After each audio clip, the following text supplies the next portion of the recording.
The Vatican does not have a division for dealing with supernatural threats, officially. On my contract, my department has a long Latin name that translates into something like Office for the Verification of Extraordinary Claims.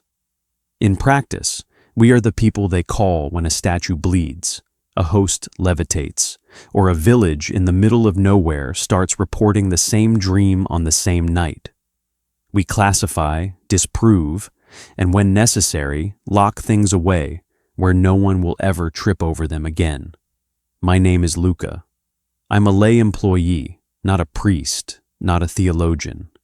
My value to them is simple. I know how to see a situation, strip the story off it, and keep my hands steady while everyone else is praying.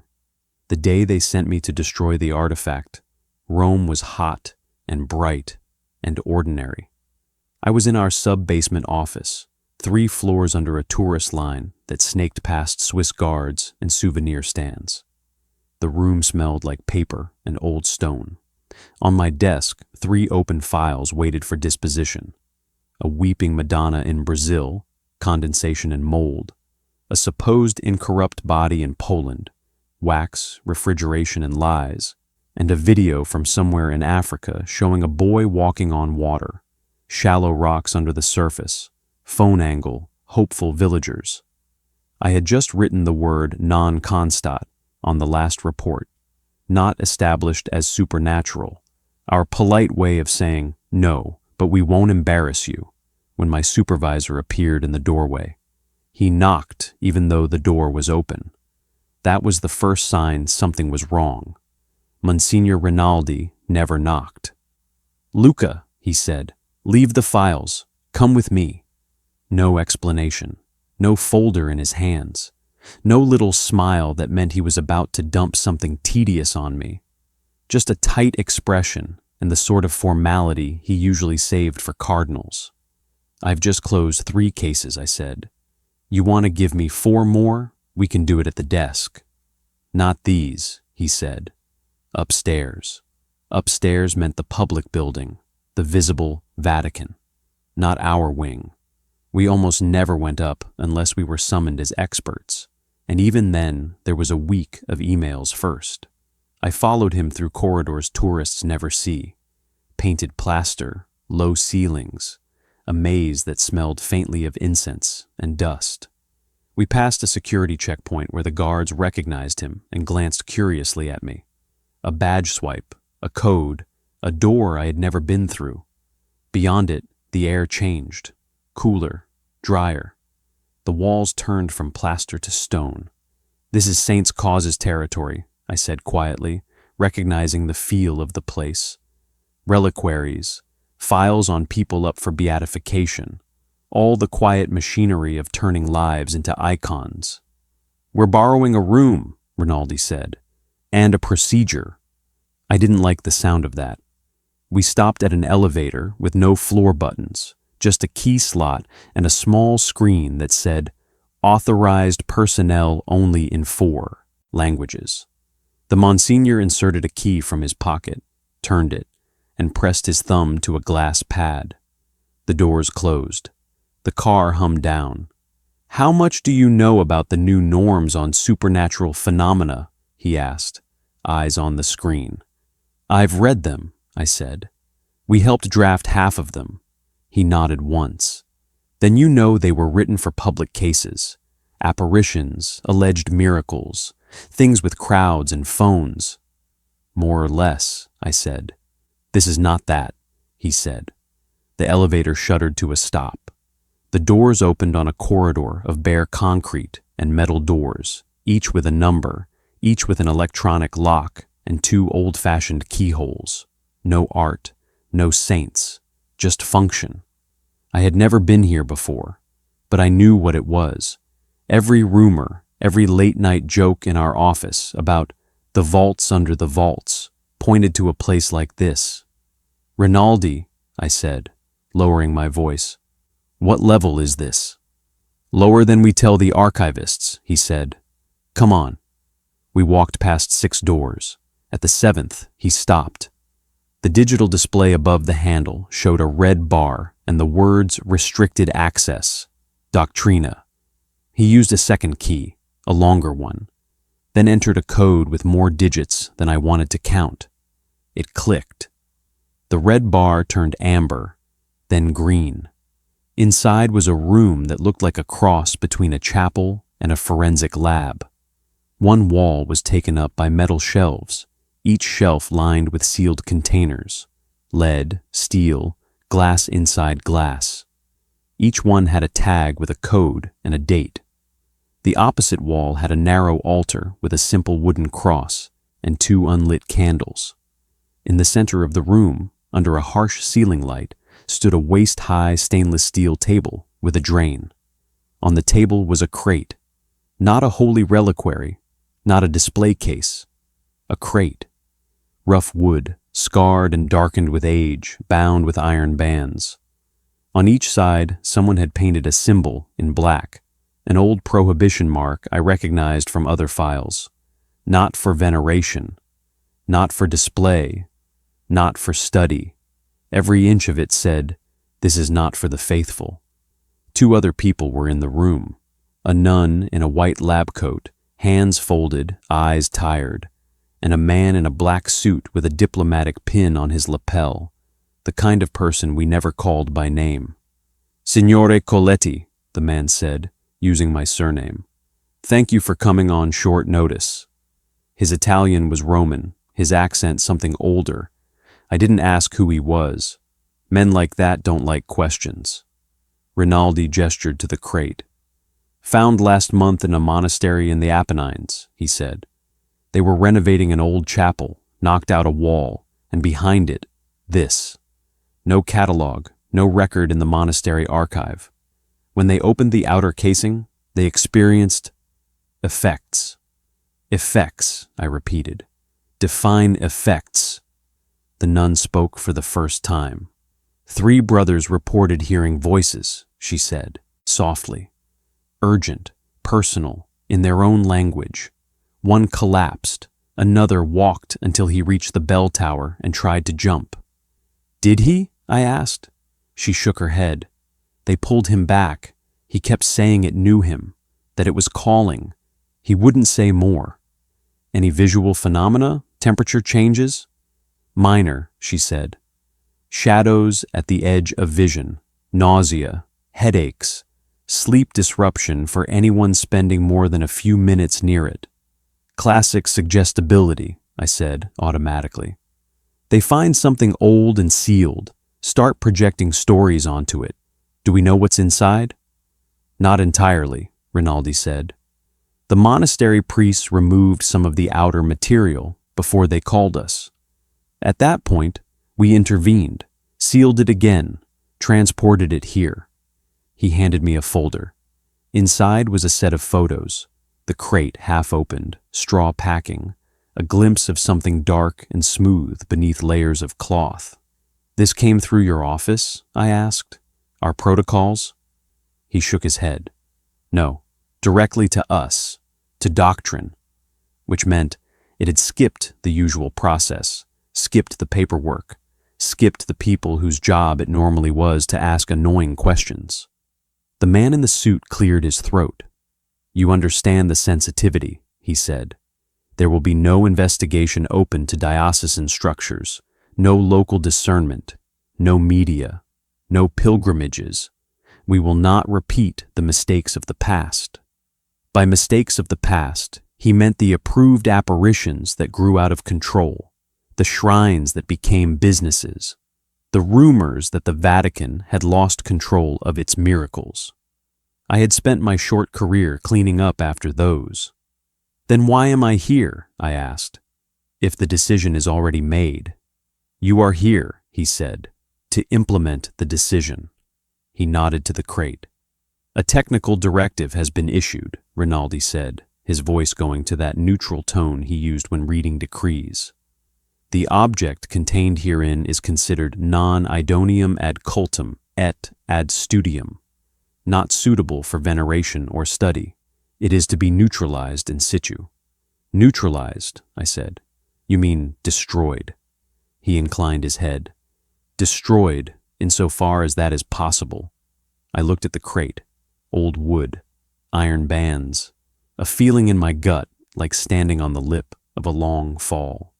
You have done this before, the man in the suit said, as if reading my hesitation as ignorance. You have removed items from circulation, closed sites. Yes, I said. I have recommended closures. I have sealed rooms. I have boxed things and put them on shelves. I have never been told to destroy a relic without first confirming what it is. This is not a relic, he said. It is an object of unknown origin, with demonstrated capacity to influence. That is sufficient. It was, technically. The new rules were clear.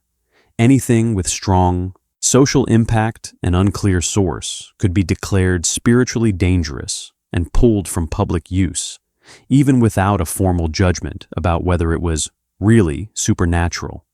But there was a difference between locking something away and breaking it. Why not keep it here? I asked. You have walls, locks, shelves. We do not wish to add to the collection, he said. Some things once found must cease, not accumulate. Rinaldi looked at me with something like apology in his eyes. You were chosen because you are careful, he said, because you follow instructions, because you do not improvise. That's one way to say I'm boring, I said. It is a compliment, he said. The nun stepped forward, offering a pair of gloves and a small vial of clear liquid. The label on the glass was handwritten, abbreviated, A.Q. Bened, Exorc, ad usum internum, blessed and exorcised water, concentrated, the kind reserved for cases where the usual prayers aren't enough. I've prepared the table, she said. There is an incinerator through that door. She nodded to a steel door on the far wall. Sealed, vented externally, independent of other systems. Whatever you place inside will not return. Alone? I asked. No observers? We will wait outside, the man in the suit said. You will document briefly, then proceed. No audio, no video. Only your written account for our files. I thought you wanted to avoid adding to the collection, I said. Paper weighs less than cursed wood, he replied. He was not joking. Rinaldi put a hand on my shoulder, a weight that felt both human and like an attempt to pin me in place. Luca, he said quietly, just for me, this is not a test of your faith. It is a test of your obedience. I almost laughed, as if there were a difference. Very well, I said. I'll need to see whatever the monastery reported. Names, statements. I want to know what I'm walking into, not just what you decided it is. The nun produced another folder. Thin. Too thin. A few typed pages in Italian, a couple of handwritten notes, one incident report from a local bishop requesting immediate removal of the object, causing grave disturbance and confusion. Is this all? I asked. It is enough, the man in the suit said. You will add to it after you have done your work. I flipped through quickly. Men I'd never meet describing sudden dizziness, intrusive thoughts, phrases half remembered upon waking. One line stuck out. I heard my baptismal name spoken in the dark, in my mother's voice. The hair rose on my arms. I'll need an hour, I said. Maybe 2. You will have as long as you need, Rinaldi said. Within reason. The man in the suit and the nun left with him, closing the heavy door behind them. It sealed with a final sounding hiss. And just like that, I was alone in the room with the crate. The silence had weight. No traffic noise, no distant voices, just the faint hum of climate control and my own breathing. I put on the gloves. They were a little too big. The latex snapped at my wrist like a warning. Right, I said to nobody. Let's see what all the fuss is about. Up close, the crate was worse.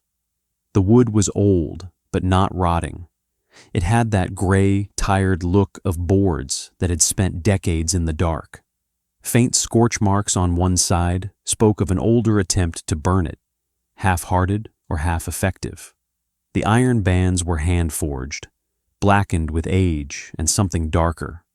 A wax seal over each clasp bore the imprint of some monastery's crest, cracked but still mostly intact. On the lid, carved into the wood, someone had scratched a set of letters and numbers, a date, maybe, and a word smudged beyond recognition. This was the point in my usual work, where I would stop and photograph everything. Record positions, angles, details. Build a dossier that another cautious mind could review. Here, I had been told explicitly not to. No cameras, no microphones. Just memory and ink later. I ran a gloved finger along one of the iron bands. The air felt cooler above the gap between lid and side, like whatever space was inside was resisting the room. Non-idonium, I muttered. Not suitable. Who decides what is suitable for God? I shook the thought off. That way lies trouble. There were 3 clasps on the front. I broke the wax seals one by one, the old brittle material snapping like dry bones. The metal resisted, then gave with a sour little creak. When I lifted the lid, I expected dust, a smell, at least a change in the air. Nothing. Inside, carefully packed in layers of yellowed cloth and straw, lay a smaller box. This one was not crude.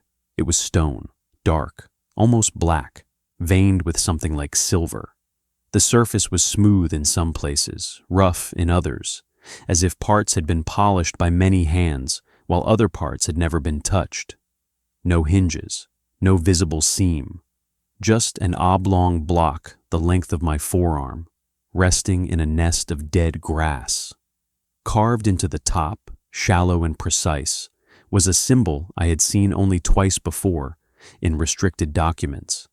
A circle broken at the top by 3 short lines radiating out like a corrupted halo. It was the mark the church had used, for a very short time centuries ago, on items that were not for veneration and not for destruction either. Objects to be avoided, locked away, and never spoken of. Someone had gone back, at some point, and decided even that was too gentle. I reached down and touched the stone. It was warmer than the room. That, by itself, meant nothing. Stone holds heat. The rational part of me wrote it off instantly. The other part of me, the one that had sat through too many testimonies of things I couldn't explain, paid attention anyway.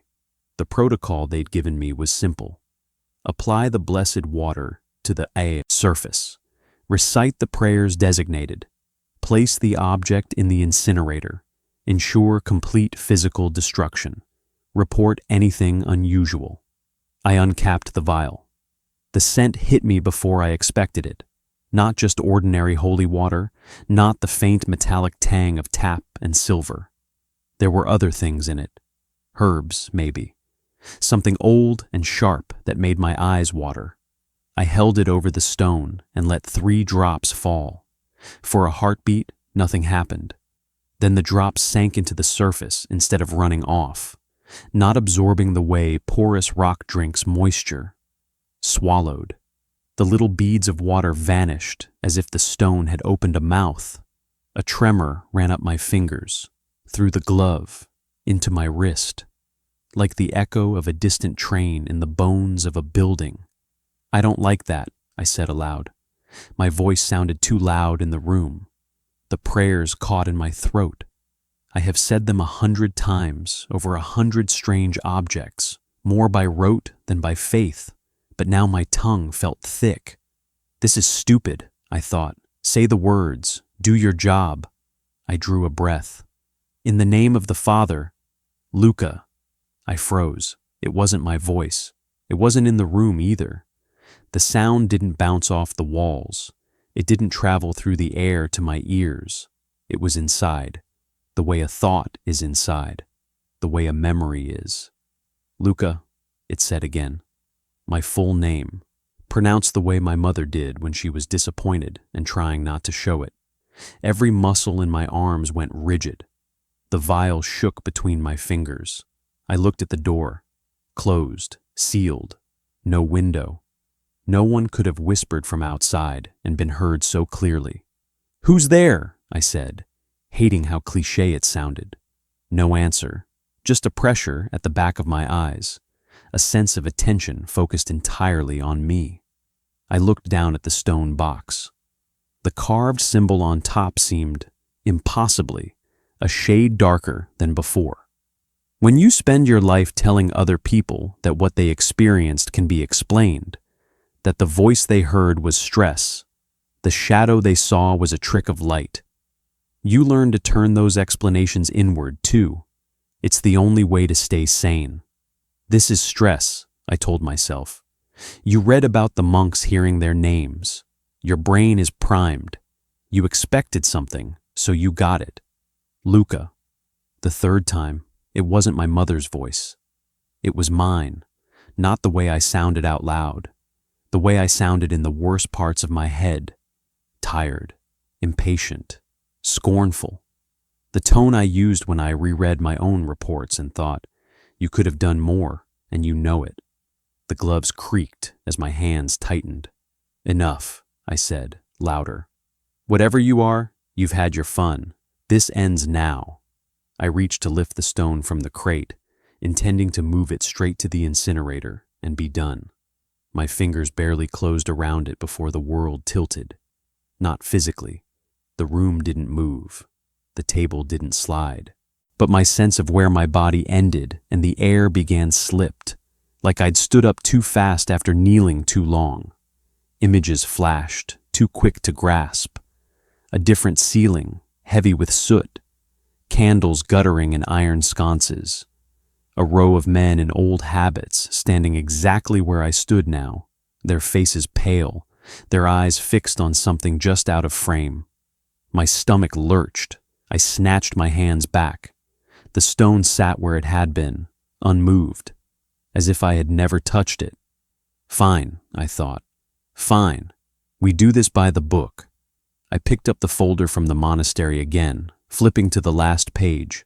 The brief note from the brother who had tried to throw himself from the bell tower. "It knows my name," he had written in a shaky hand.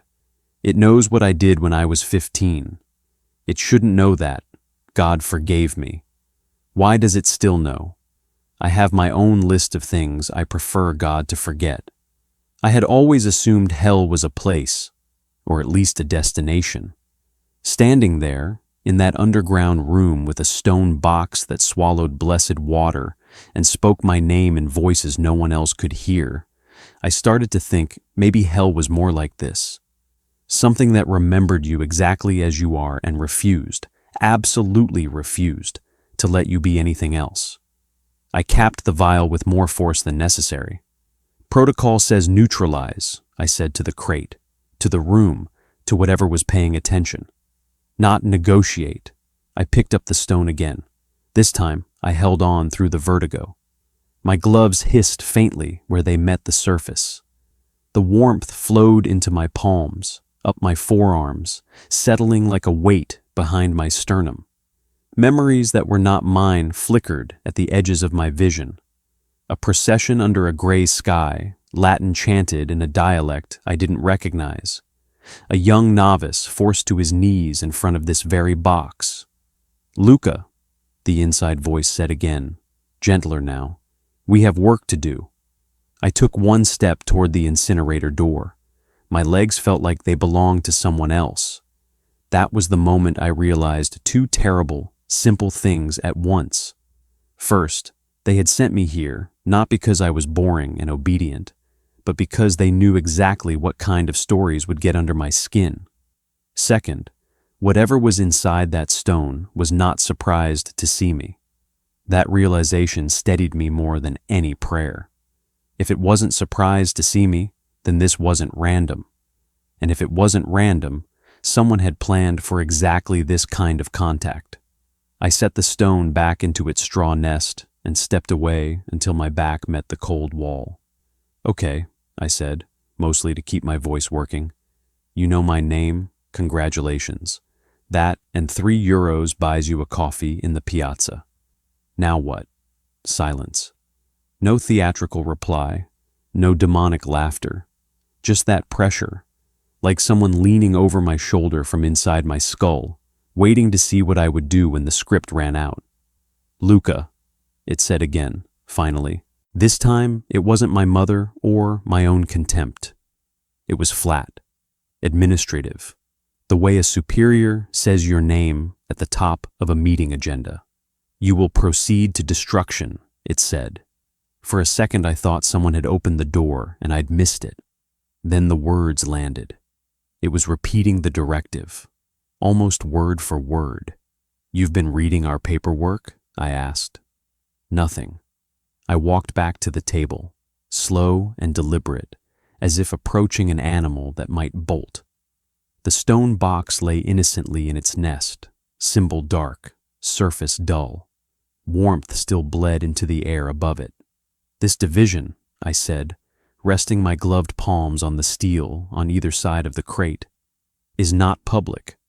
The norms are new, the protocols are internal, the incinerator is 2 meters from you. How do you know the wording? The answer did not come as a sentence.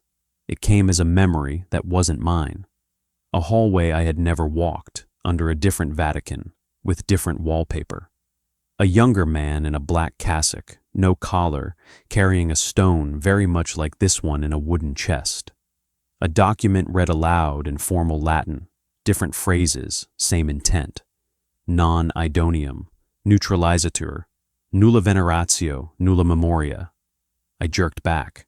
It's not you reading us, I muttered. It's us repeating you. The presence nudged, not disagreeing. This is what we do in doctrine when we're scared of something. We codify it until we can pretend it's ours. I opened the monastery report again and read the thin, desperate lines with new eyes. The brothers hadn't described commands. They hadn't heard threats. They'd heard their names, their sins, their private fears, repeated back in borrowed voices until they cracked. What do you want from me? The answer came immediately, and that was somehow worse than a delay. Continuity. The word hit like an ink stamp. That's a bureaucrat's word, I said. You work for bureaucrats, it replied. You understand them. I understand forms, I said. You're not a form. No, but I keep track of what they do. The pressure tightened behind my eyes. Fragments surfaced. My first case in Sicily, a supposed bleeding crucifix that turned out to be rust and condensation. A Marian grotto in France where teenagers claimed to see lights that mapped neatly to a nearby highway. The list of items my division had removed from circulation in the last 5 years. I had always thought of them as loose ends tied off. The box let me feel them now as threads cut and then pushed under a rug that was starting to wrinkle. You've been watching us, I said slowly. The division, people like me. Not watching, it said, being used by, then forgotten by, then found again by. Images rolled over me. The man in cassock from the earlier vision, hand shaking as he lowered the stone into a hole in a monastery wall. Another man in a dark 20th century suit, signing a paper with a fountain pen while the box sat closed on his desk. An anonymous pair of hands fitting new iron bands around the outer crate, painting the prohibition symbols in thick black strokes. Different centuries. Same object. Same order. Do not venerate. Do not study. Do not speak. Yet here you are, I said. Speaking. You opened, it said simply. You poured your sacrament on me. You gave permission. A spike of anger helped push the fear back a step. No, I said. I followed protocol. I did not sign up to be whatever you think I am. What I think you are does not matter, it said. What matters is what they think you are. Careful, I said. Obedient. Likely to do what I'm told. And to write it down, it added. My throat went dry. That was the part that had always comforted me. Whatever I saw, I got to fix it in ink. The file existed. Someone could, in theory, read it later and say, here is where we went wrong. You said continuity, I said. Continuity of what? Of knowledge. It pushed something into focus than that I had half seen in the flickers before. A series of incident reports, decades apart, written in different languages, different hands. Each described an object, not suitable for cult.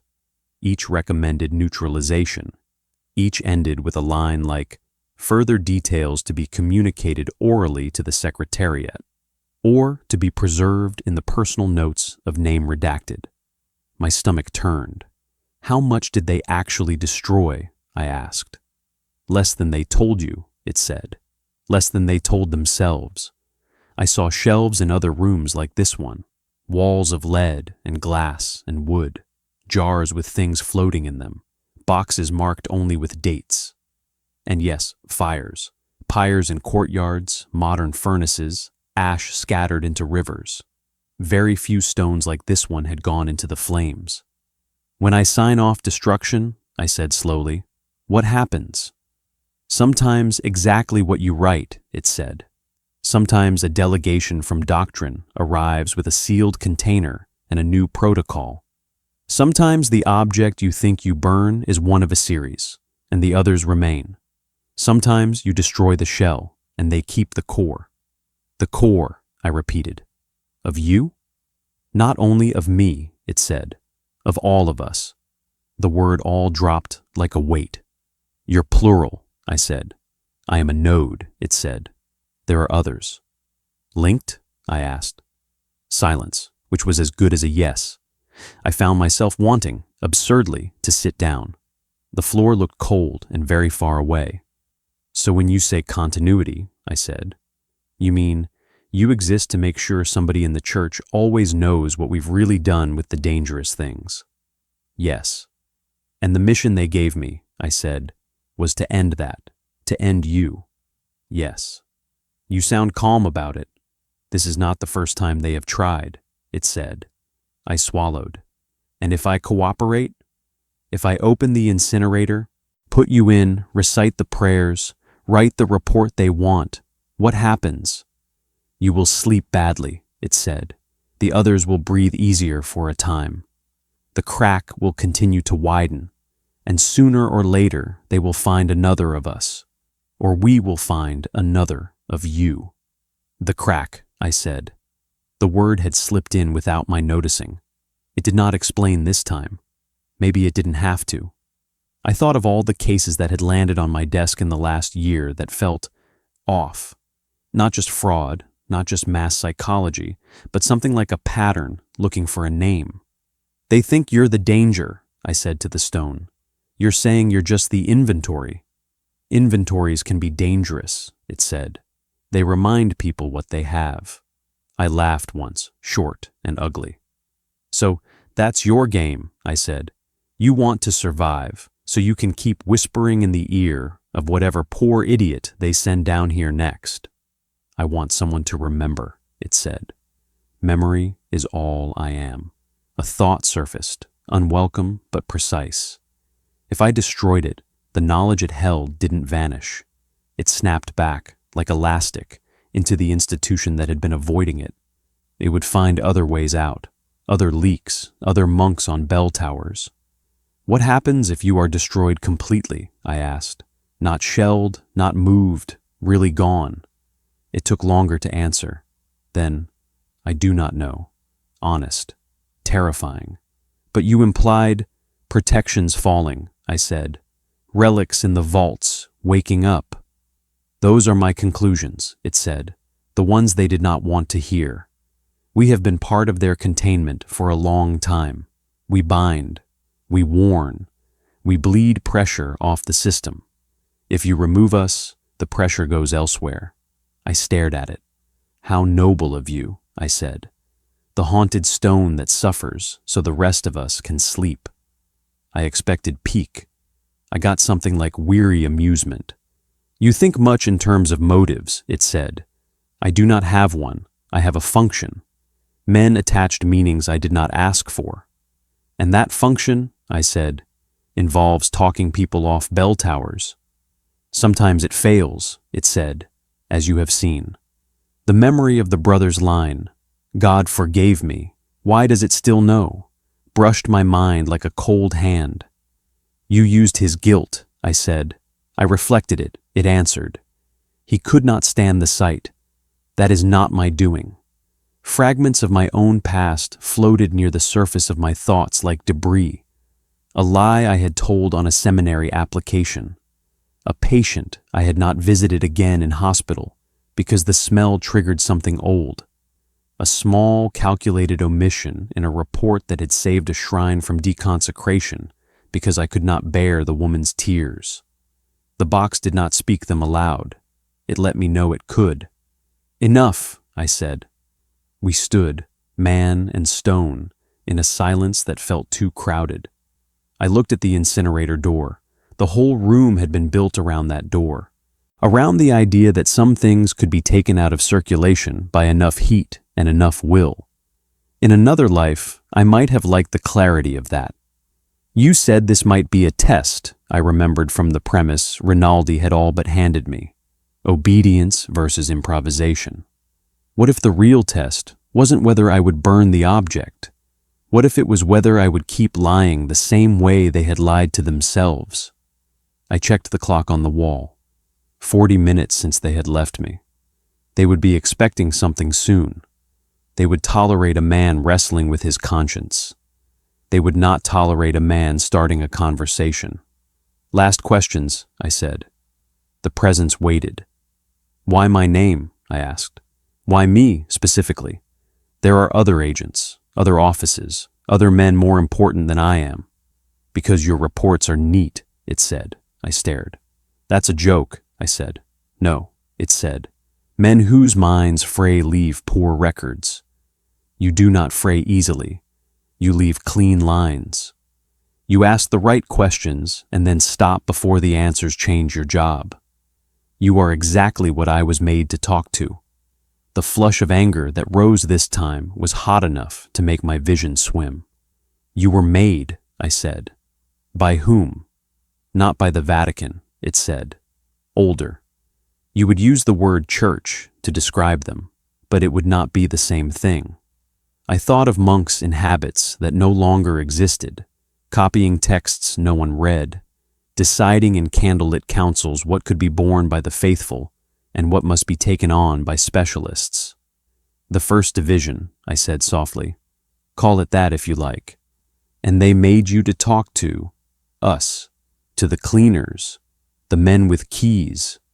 Yes, I laughed again, but there was no humor left. All right, I said. Here is what happens. I walked to the incinerator and laid my gloved hand on the handle. The metal hummed faintly with the heat behind it. One pull, one swing, one motion, and the whole room would change. I did not open it. Instead, I picked up the vial of exorcised water, uncapped it, and walked back to the table. This part, I said to the stone, we do by the book, otherwise they'll smell it on me. I dripped water across its surface, more than the prescribed 3 drops. It vanished just as hungrily, swallowed without trace. The tremor up my arms was stronger this time, but I braced. I recited the prayers, all of them, slowly, clearly, like a man recording for an audit.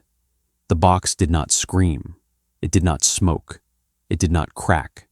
At the end of the last phrase, I added one more line, under my breath, in Italian so fast no one but God and whatever lived in stone would catch it. If this is deception, I said, let it fall back on the deceiver. No pressure answered, no thunder, just a faint, almost sardonic sense of acknowledgement, like a shrug. I took that as the best I was going to get.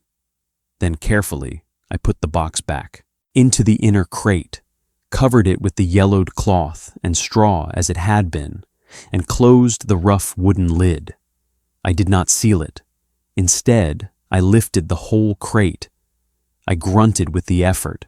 It was as heavy as it looked, carried it to the far wall, and slid it under the lowest shelf, all the way to the back, into the darker space where the light didn't reach. It would pass a casual inspection. Wood, iron, the right marks.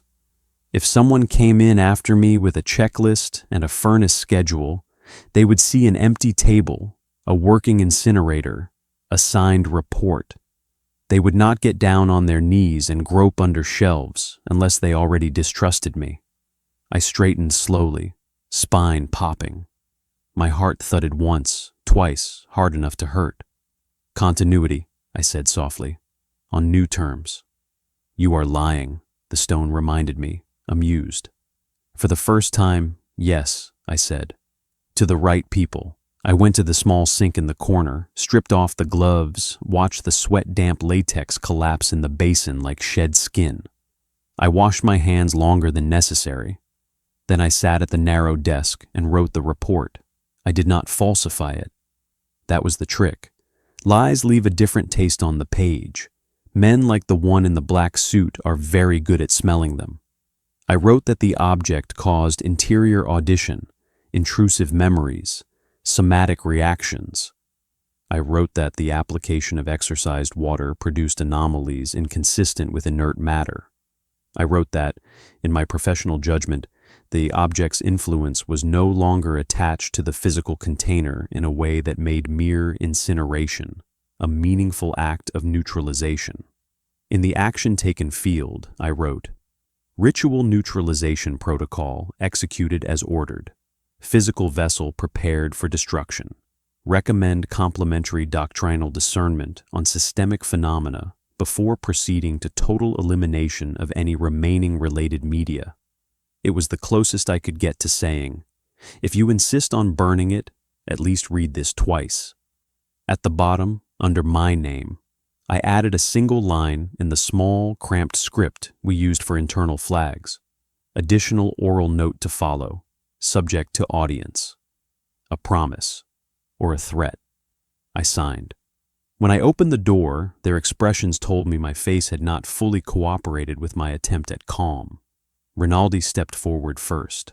Well, he asked, searching my eyes the way a confessor does when he suspects a sin behind a too tidy list. It's done, I said. The man in the suit glanced past me into the room. The crate? He asked. On the table, I lied without flinching. Prepared for incineration. The protocol you gave me has been followed.